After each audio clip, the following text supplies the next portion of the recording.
अदिनिया रथयात्रा कले आईनगत पदक्षेप नियाजिबो सूचना देले आईन मंत्री पृथ्वीराज हरिचंदन। श्रीमंदिर प्रशासन सह एने आलोचना होईछि। गजपति महाराज चिठी लिखि सारिछन्ति। नुआपड़ारे अदिनिया रथयात्रा खबर पाइबा परे तांकु तागिद करा जायतिला। तागिद परे सेमाने यात्रा बंद करिछन्ति।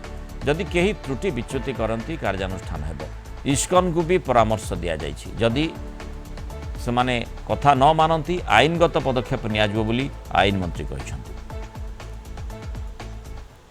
श्रीमंदिर प्रशासन संगे बाबद आलोचना होती श्रीमंदिर परिचालना समिति अध्यक्ष माननीय गजपति महाराज से बाबद पत्र लिखि सारी कौन प्रकार एभलिया कथा को ग्रहण कर से बाबद संपूर्ण रूपे आम कठोरता अवलंबन करूँ आशा करुँ से विच्युति करते हरिजन नुआपड़ा जिले में गोटे स्थान में रोकला आम कहवा तार परिवर्तन कले जो तिथि रथयात्रा करेंगे से भाव में इस्कन को भी परामर्श दि जाए इस्कन ता सत्वे एभलिया कौन अघटन सहित संपर्कित काम कर निश्चित भाव में आहरी कठोरतार सहित आम देखू दरकार पड़े आईनगत पदक्षेप जहाँ निश्चित भाव में